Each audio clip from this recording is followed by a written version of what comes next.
Here in North America, the big three American brands dominate the full-size pickup truck market. So if you're a company like Toyota, you're going to need something that stands out to make your truck attractive, say being super reliable. But what happens if you haven't been so reliable in the last couple of years? Well, that's been the problem with the Toyota Tundra for the 22 and 23 model years. The V6 engine had a production issue, causing essentially all of them needing to be replaced. So how about for this 2024 Toyota Tundra Crewmax Limited Nighshade? Well, Toyota says that they've fixed the manufacturing issues with this engine and everything's good to go. This truck, as configured, $71,580 Canadian, $60,650 in the US, and it is a very affordable truck considering how high the prices have gone for the competition. In fact, the Ford F-150 STX that Victor just featured with the 3.5-liter twin-turbo V6 EcoBoost engine, it was about the same price, and this comes quite a bit better equipped. Now we have that Nighshade package. This is finished in the magnetic gray metallic paint, and it is a new trim. Ours comes with the 5.5-foot bed, active front spoiler, TRD 20-inch alloy rims. You get black grille, over fender, and rear bumper, along with the body-colored grille surrounds. And then you also have gloss black belt moldings, door handles, and badging. But there is a lot to go over when it comes to the Toyota Tundra, and there's a lot of convincing that needs to be done if you're not already driving one. So we're going to go over everything you need to know if you're in the market for this truck and why you might want to consider it over the big American 3. Now, before I get into the technical specifications when it comes to the engines, I would like to invite you to check out our all-new merch store. You can buy shirts like my Brave Little Toaster shirt here, the WTF is a mile, as well as other shirts that support our channel. Everything goes back into making more free content for you. So if you're looking to support the channel and wear some pretty cool, unique swag, you can check it out. Everything is in the description below for this YouTube video, and you can help support PRN directly. Now let's talk a little bit about the engine options on the Tundra. The 4x2 models and the SR 4x4 come with the same 3.5-liter twin-turbo V6, but it produces 348 horsepower, 405 pound-feet of torque.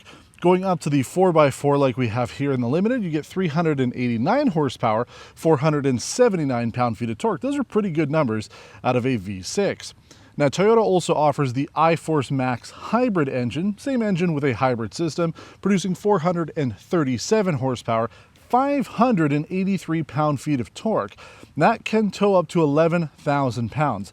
This engine, as configured, can tow just over 12,000 pounds, and ours is rated for about 11,000 or so because we don't have the max towing package on here. Now, how does that compare to the Americans? The Ford F-150 that we just featured with Victor, the SXT, had the 3.5-liter EcoBoost V6 engine. That produces 400 horsepower, 510 pound-feet of torque, a little bit more power overall than the Tundra, but not bad overall. How about the Power Boost? The hybrid engine that I drove a little while ago, that's 450 horsepower, 570 pound-feet of torque, but you're going to be paying quite a lot for it. The price difference to go up to the hybrid here with the Tundra is only a few grand versus quite a bit more if you're going with Ford.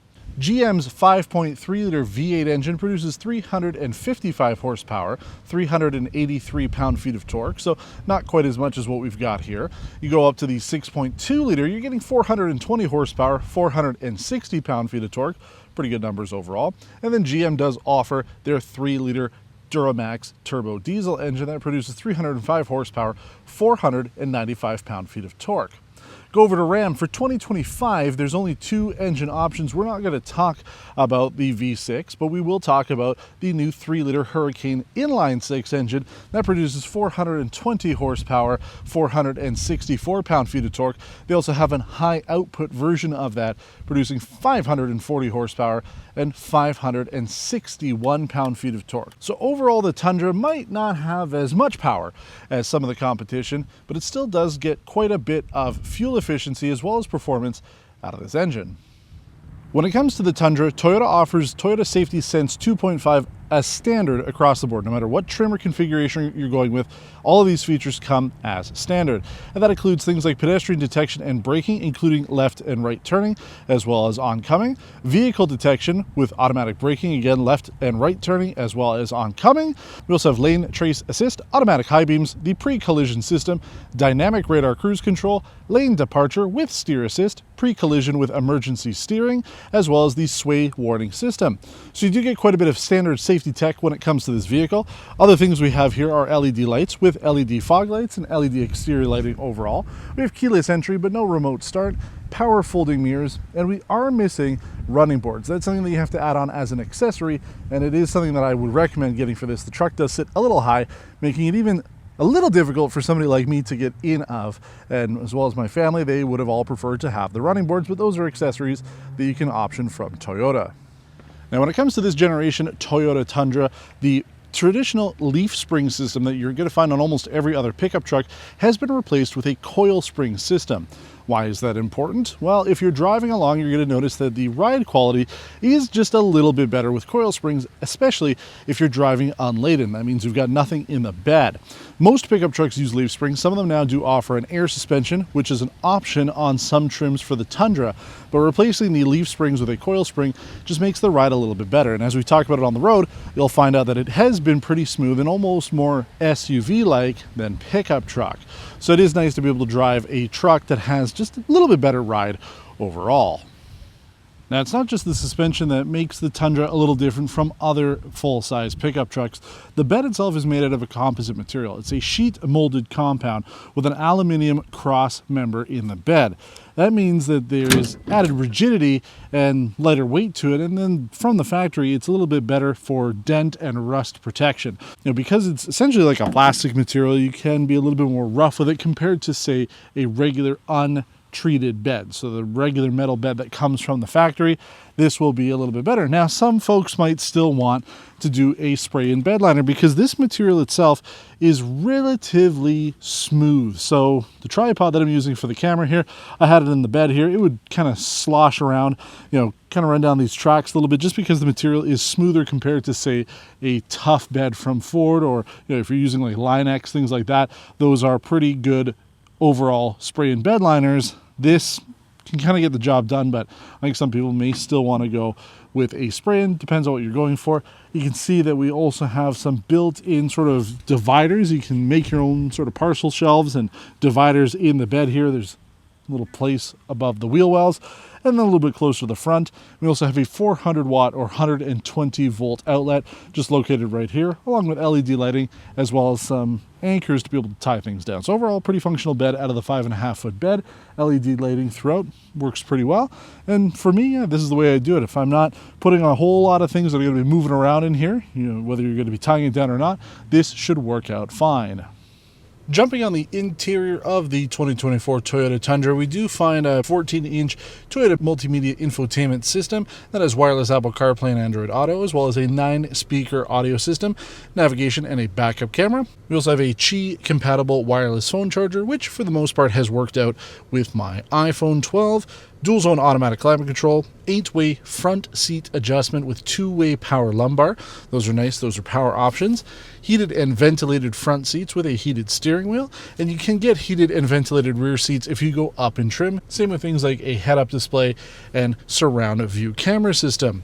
Now we have a fully power rear window, can open up the entire piece of glass, which is unique to this truck, as well as a panoramic sunroof.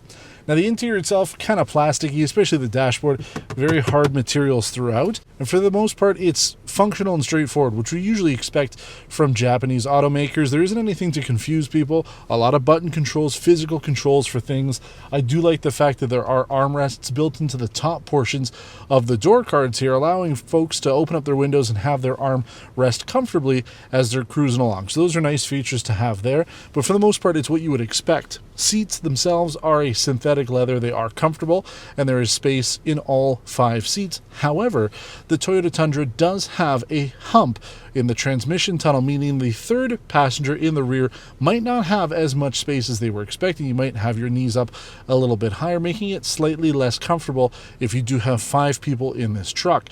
Could also affect cargo hauling capabilities. I went grocery shopping today because it's a truck, you don't have a trunk, so I put everything in the back, and I just couldn't put as many bags as I would have liked on the floor because of that hump. So something to note there. I think that's a bit of a miss. No other truck in this segment has a full hump like that. But again, you're getting some features that you don't find on all the other trucks, and things work for the most part. I have had a couple little hiccups with the infotainment system, Apple CarPlay cutting out, as well as the maps actually not updating as I'm driving along. They'll just go black, and until I park the car, it won't come back. But everything is pretty straightforward on the inside here, although even though for the price point makes sense, it is just a little too plasticky. But let's take this Toyota Tundra on the road to see how it drives, see how it handles, and if it really does live up to what we would expect from a Toyota pickup truck, as well as if it does compete well enough with the big American 3 competitors.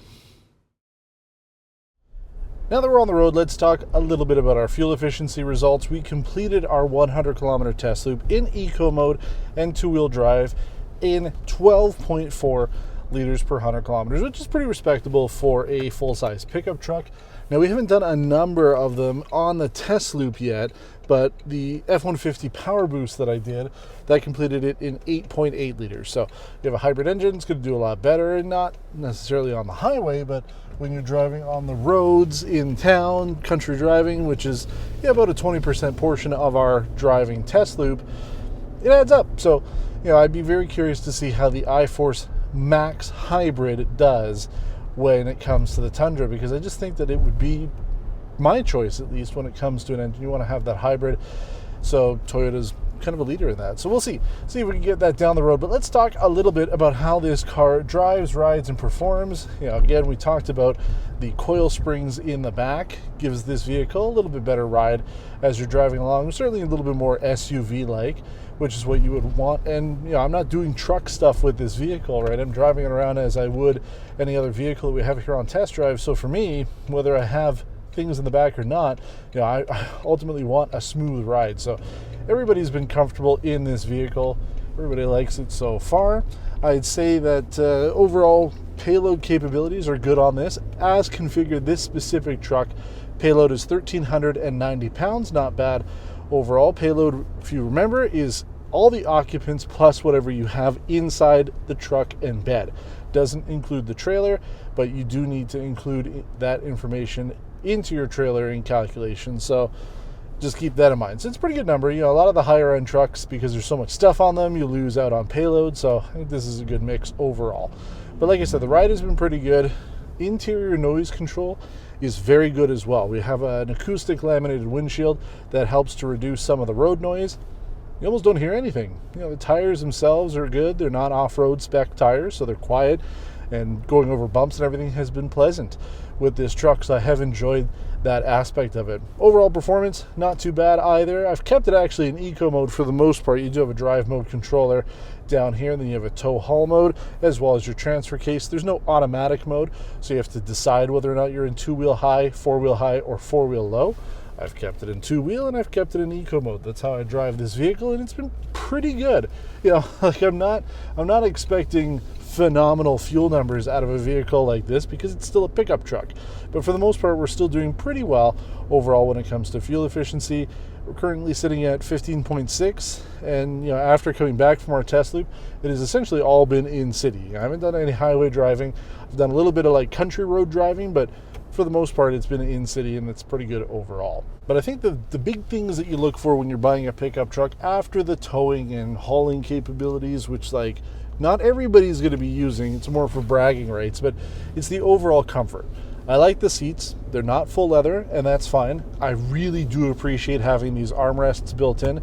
If my window's down, my arm is always going to be up like this anyway, and the fact that it's nice and flat makes it extremely comfortable. So these are small little details that Toyota has thought about to make the driving and overall ownership experience just a little bit better. Yeah, you've got that transmission hump in the back. That's a huge bummer. And then the interior itself, like I said, it's not too flashy. It's pretty conservative overall. And yes, some plastic throughout, which is a bit of a bummer, but for the most part, it's a very functional interior and a very comfortable interior. So if you're looking for a vehicle that has the capabilities that you would want out of a full-size pickup truck, the Tundra does it. You've got two engine options, and I think they're both pretty decent. 10-speed automatic transmission, so you could stuff there. You know, it's kind of standard now in the industry to find that for full-size trucks. So overall, I mean, it's got everything that I look for when it comes to a truck. The infotainment is all right. Feels a little bit like Duplo. It's very big buttons here, but you know, that might work for some people. But I can see why Toyota still makes the Tundra, even though it's not going to be an F-150 killer. It never will be. It still has a lot of potential, still has a lot going for it. And if you really are cross-shopping trucks, you know, you aren't married to one brand, so you're open to something that's going to work specifically for your needs, not just because of the badge on the front, then the Tundra does have a lot going for it. It's by no means a perfect truck, but I do think that they have hit a lot of the spots that you would expect from a Japanese automaker. Functional vehicle, well thought out, reliable for the most part, and you know, pretty conservative overall. I mean, the exterior looks, there's nothing flashy about it. It's pretty straightforward. It's a very conservative, inoffensive truck, and I think that works. Do you see a lot of them? Absolutely not. There's not a whole lot of them on the market, but that's fine. I mean, you almost want something that's a little bit more unique because it'll stand out a little bit more, I guess. And plus, you know, I don't think these are being stolen at the same rate the F-150s are. So that could also be a good selling factor for people. But I've truly enjoyed my time with this. It was a vehicle that I was expecting to be good, and it did deliver on that. I'm quite impressed by some of the little trinkets and design features that Toyota has put in to make the overall living experience better. And I'd say that overall price is definitely going to be key. I know that Tundra owners have complained that the prices have gone up, but when you compare it to things like the F-150 or the Chevrolet Silverado GMC Sierra that we featured recently, the prices for those are really high, especially for what you're getting. I mean, you're getting a pretty well-equipped vehicle, a lot of the creature comforts that you would want for just under $72,000 Canadian. It's hard to find a full-size truck that offers all of that. So for me, if I were looking for a truck, if I needed something to do some hauling, some towing, something that I would want to keep long-term, this would definitely be my choice. It would be really, really high up there in the terms of vehicles I would be considering, but it's probably the one that I would go with, despite some of the little flaws here and there. But as always, we're in the comments. If you have any questions about this 24 Tundra or anything else that we're doing here on Test Drive, we do invite you to get into the comments, let us know what you think.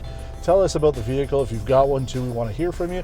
You can also help support the channel by becoming a member. We've got a link to join our membership, as well as supporting us with our merch. As I said, we've got our merch store with some t-shirts and stuff. You can check those out in the description area. But as always, we appreciate you watching. And until next time, take care.